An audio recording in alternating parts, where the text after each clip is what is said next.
Online bettings cricket prediction పై alert అయ్యారు ఆదిలాబాద్ జిల్లా పోలీసులు.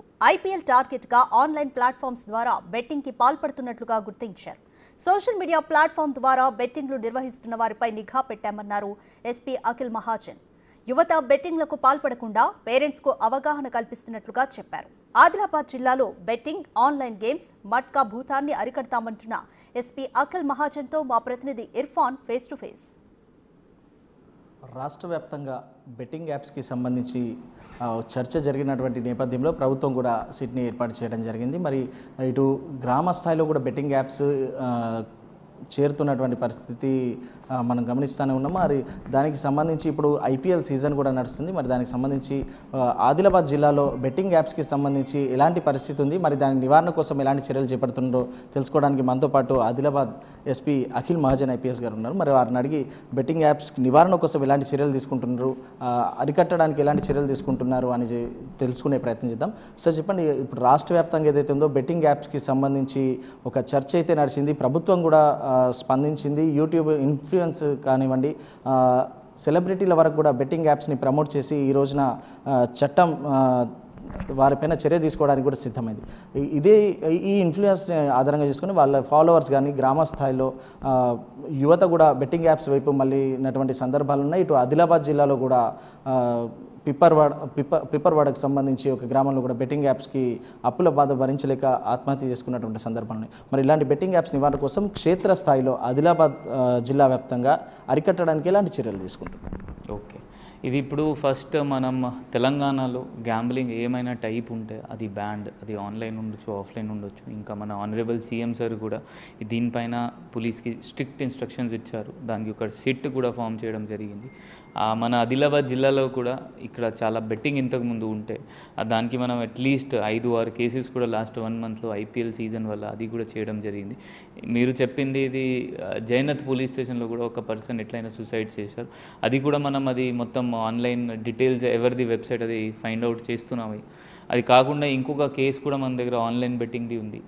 సమ్ 2.5 crores ఆల్మోస్ట్ ఒక బ్యాంక్లో పనిచేసిన స్టాఫ్ అట్లా దొంగతనం చేసి ఆన్లైన్ బెట్టింగ్లో బెట్ చేశారు, వాళ్ళు లూజ్ అయ్యారు. అది కూడా మనం ఇన్వెస్టిగేషన్ నడుస్తుంది. ఆ ప్రజలతో కూడా మనం అదే ప్రతిసారి అవేర్నెస్ సెషన్స్ పెడుతున్నాము.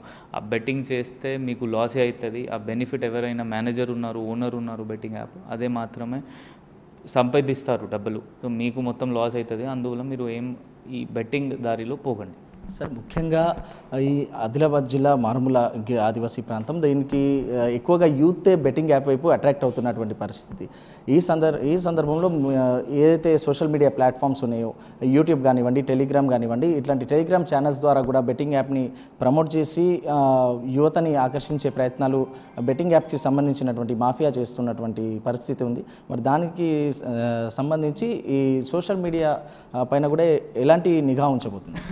ఫస్ట్ అంటే అందరు యూత్కి ఒక చైతన్యం ఏంటి అంటే, ఇప్పుడు ఎవరైనా మీకు టెలిగ్రామ్ లేకపోతే వాట్సాప్లో కాంటాక్ట్ చేస్తున్నారు, ఆ 99% ఫేక్ ఉంటుంది. ఎందుకంటే మీరు ఎవరైనా కలిసిన తర్వాత ఏమైనా ప్రోగ్రామ్ ఉంటాయి అంటే జస్ట్ బెట్టింగ్ గురించి నేను చెప్పట్లేదు, వేరే కూడా ఏమైనా మీకు బిజినెస్ చేయాలి, ఏమైనా చేయాలి అంటే మీరు కలిసిన తర్వాత చేస్తే మీకు ఆ పర్సన్ తెలుసు, ఎవరు, ఆ ఫోన్ నెంబర్ అన్నీ తెలిసి ఉంటుంది. ఇప్పుడు టెలిగ్రామ్ ఉన్న వల్ల లేకపోతే వాట్సాప్ ఉన్న వాళ్ళ ఫేక్ నెంబర్స్తో అన్నీ క్రియేట్ చేస్తారు. దాంతో మీకు కాంటాక్ట్ అవుతారు, మీకు కూడా తెలియదు వాళ్ళు ఎవరు. ఒక్కసారి మరి మీరు కూడా మొత్తం డబ్బులు దానిలో పెట్టేస్తారు. దానివల్ల ఏమవుతుంది అంటే మళ్ళీ ట్రేసింగ్లో కూడా ఇబ్బంది ఉంటుంది. అందువల్ల యూత్కి చైతన్యం ఏంటి అంటే మీరు ఫస్ట్ బెట్టింగ్తో దూరం ఉండాలి. ఎందుకంటే బెట్టింగ్తో మేము ఇంతకుముందు చెప్పిన ప్రకారం ఎవరైనా ఓనర్ ఉన్నారు ఆ బెట్టింగ్ యాప్కి, అతనికి మాత్రమే విన్నర్ ఉంటారు. ఎందుకంటే అతనికి తెలుసు మీరు దేనిపైన డబ్బులు పెట్టుకున్నారు, దేనిపైన పెట్టలేదు. ఆ స్టాక్ మార్కెట్ ఫ్రాడ్ ఉంటుంది అట్లా. దానిలో కూడా వాళ్ళు మీకు చూపిస్తారు 30 లక్షలు ప్రాఫిట్ వచ్చింది. ఈరోజు కూడా ఒక కానిస్టేబుల్తో కూడా మనం 5 lakhs పెట్టారు, దానిపైన 30 lakhs అని ప్రాఫిట్ చూపించింది. అది తీసినప్పుడు అది రావట్లేదు, బయట రావట్లేదు. అప్పుడు అతను తెలిసింది ఇది ఫ్రాడ్ ఇది.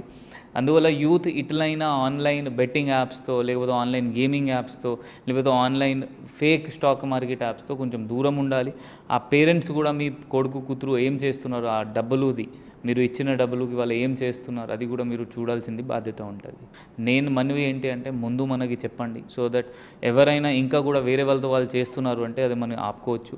పేరెంట్స్ అంటే మీ కొడుకు కూతురు ఏం పని చేస్తున్నారు మీరు చూసుకోవాలి, బాధ్యత ఉంటుంది. వాళ్ళ బెట్టింగ్కి పోతున్నారా, ఏం అలవాటుకి పోతున్నారా, ఏమైనా చేదు అలవాటు గాంజాయిలాగా ఏమైనా అలవాటు వస్తున్నారు అంటే వాళ్ళ పైన మీరు దృష్టి ఉండాలి. వాళ్ళ ఫ్యూచర్కి మీ రోల్ చాలా పెద్దగా ఉంటుంది. సో దయచేసి వాళ్ళపైన మీరు కొంచెం నిఘా పెట్టండి. Thank you. రైట్, ఇది బెట్టింగ్ యాప్స్కి సంబంధించి ఇటు ఐపీఎల్ సీజన్ ప్రారంభమైన తరుణంలో యూత్ అంతా కూడా ఏం చేస్తున్నారని చెప్పి తల్లిదండ్రులు కూడా వారిపైన నిఘా ఉంచాల్సిన అవసరం ఎంతైనా ఉంది. అలాగే పోలీస్ శాఖ ద్వారా కూడా అవేర్నెస్ కార్యక్రమాలు అనేది చేపడుతున్నాం, వాళ్ళకి అవగాహన కల్పిస్తున్నాం. ఇటు గ్రామస్థాయిలో తల్లిదండ్రులు కానీ యువకులకు కానీ అవగాహన కల్పిస్తున్నాం. సోషల్ మీడియా పైన కూడా దృష్టి సారిస్తున్నామని చెప్పి పూర్తిగా బెట్టింగ్ యాప్స్ కానీ బెట్టింగ్ కానీ ఆన్లైన్ ప్రెడిక్షన్ కానీ దీనంతా జిల్లాలో లేకుండా అరికట్టే విధంగా పోలీస్ శాఖ తరఫున చర్యలు తీసుకుంటున్నామని చెప్పి ఎస్పీ అఖిల్ మహాజన్ గారు చెప్తున్నటువంటి పరిస్థితి. వీడియో జర్నలిస్ట్ భూమేష్తో ఇర్ఫాన్, బిగ్ టీవీ, ఆదిలాబాద్ నుంచి.